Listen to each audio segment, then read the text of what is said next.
नमस्कार, हिमाचल बुलेटिन में आपका स्वागत है। आज के मुख्य समाचार। मुख्यमंत्री ने सोलन जिला के सुबाथू में की प्रगतिशील हिमाचल स्थापना के 75 वर्ष कार्यक्रम की अध्यक्षता। सुबाथू में उप तहसील सहित विभिन्न संस्थान खोलने की भी की घोषणा। सोलन विधानसभा क्षेत्र के कंडाघाट में 145 करोड़ रुपए की विभिन्न विकासात्मक परियोजनाओं के उद्घाटन और शिलान्यास। और अब समाचार विस्तार से।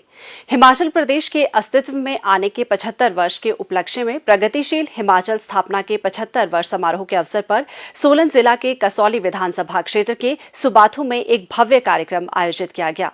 इस अवसर पर मुख्यमंत्री श्री जयराम ठाकुर ने एक विशाल जनसभा को संबोधित करते हुए सुबाथू में उप तहसील खोलने, गोस्वामी गणेश दत्त सनातन धर्म महाविद्यालय सुबाथू को सरकारी क्षेत्र में अधिग्रहित करने, प्राथमिक स्वास्थ्य केंद्र सुबाथू को सामुदायिक स्वास्थ्य केंद्र में स्तरोन्नत करने, ग्राम पंचायत जाडली में स्वास्थ्य उपकेंद्र खोलने और राजकीय माध्यमिक पाठशाला कोटी को उच्च पाठशाला में स्तरोन्नत करने की घोषणा की।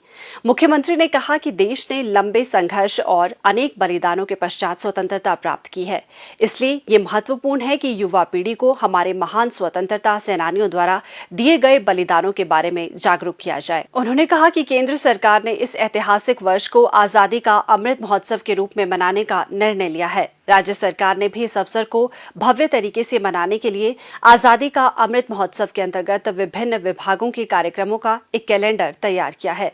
श्री जयराम ठाकुर ने कहा कि विगत 75 वर्षों में हिमाचल प्रदेश का सभी क्षेत्रों में समग्र विकास हुआ है। राज्य के गठन के समय प्रदेश में केवल 301 शैक्षणिक संस्थान, 88 स्वास्थ्य संस्थान, 240 रुपए प्रति व्यक्ति आय और 228 किलोमीटर सड़कें थी, जबकि वर्तमान में 16,124 से अधिक शैक्षणिक संस्थान, 4,320 स्वास्थ्य संस्थान, 2,01,854 रुपए प्रति व्यक्ति आय और 39,500 किलोमीटर से अधिक सड़कों का जाल है। मुख्यमंत्री ने कहा, हमने उस चीज को देखा, हमको हैरानी को उस बात को लेकर के पांगी घाटी में एक नदी को पार करने के लिए उस वक्त घास का पुल था।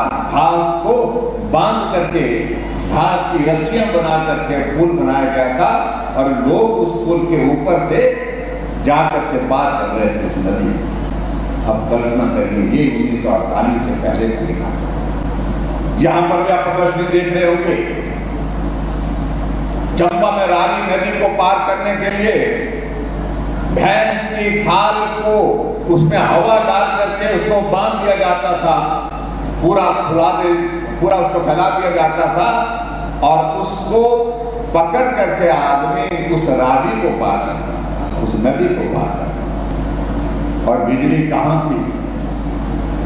बिजली तो कुछ शहरों में थोड़ी बहुत आई थी। 1948 के दौरान कुछ घरों में बिजली होती थी और बाकी तो छोड़िए, हम अपने जीवन में देखते हैं कि मैंने 5वीं तक की पढ़ाई जब तक की है तब तक के लिए चूल्हे के पास बैठ करके रात को वहां बैठ करके पढ़ाई की है, लालटेन से पढ़ाई की है, जो लैंप होता था जो देर से जलता था उससे पढ़ाई की।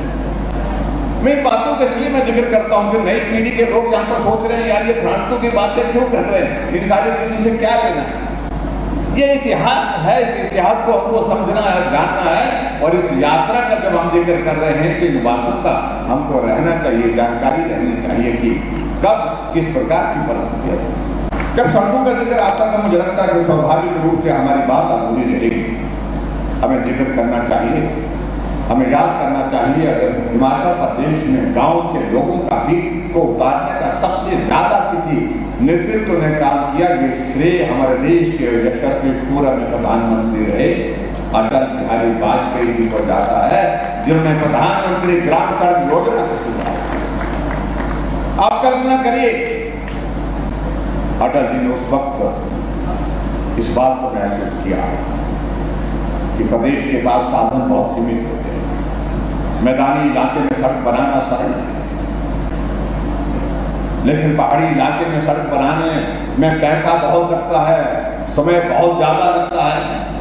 उन्होंने कहा कि मैंने इस बात को देखा, पूरे देश भर में घूम करके शहर में सड़कें बन गई, पक्की हो गई, बड़ी बड़ी गाड़ियां बड़े आराम से चल रही हैं,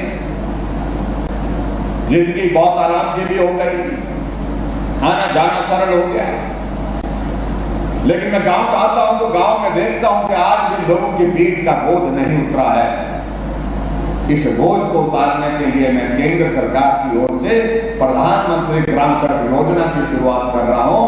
60,000 करोड़ रुपए की लागत से उन्होंने उसकी शुरुआत की।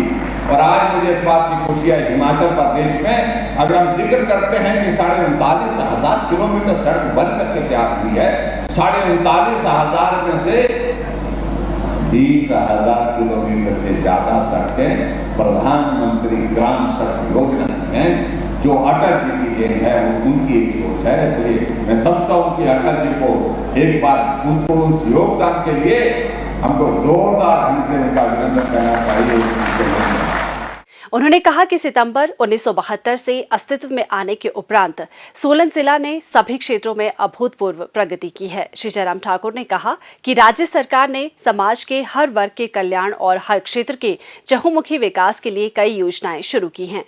उन्होंने कहा कि गृहिणी सुविधा योजना के तहत प्रदेश में 3,32,000 से अधिक महिलाओं को निःशुल्क गैस कनेक्शन प्रदान किए गए हैं। महिलाओं को एचआरटीसी बसों में किराए पर 50% की छूट दी जा रही है। घरेलू बिजली उपभोक्ताओं को 125 यूनिट मुफ्त बिजली दी जा रही है और ग्रामीण क्षेत्रों के लोगों को मुफ्त पेयजल उपलब्ध करवाया जा रहा है। समारोह के दौरान हिमाचल प्रदेश के 75 वर्षों के गठन पर आधारित थीम सॉन्ग प्रस्तुत किया गया और राज्य के गौरवशाली इतिहास तथा उपलब्धियों पर सूचना एवं जनसंपर्क विभाग द्वारा निर्मित एक वृत्त चित्र भी दिखाया गया। मुख्यमंत्री ने इस अवसर पर विभिन्न विभागों, बोर्डों और निगमों द्वारा लगाई गई हिमाचल की विकास यात्रा पर आधारित प्रदर्शनियों का उद्घाटन भी किया। इससे पहले मुख्यमंत्री ने सुबाथू के गुग्गा पीर मंदिर का दौरा किया और वहां पूजा अर्चना की। मुख्यमंत्री श्री जयराम ठाकुर ने आज सोलन विधानसभा क्षेत्र के कंडाघाट में 145 करोड़ रुपए की विभिन्न विकासात्मक परियोजनाओं के उद्घाटन और शिलान्यास किए। मुख्यमंत्री ने क्षेत्र में स्वास्थ्य सुविधाओं को सुदृढ़ करने के लिए एक एम्बुलेंस को भी हरी झंडी दिखाकर रवाना किया।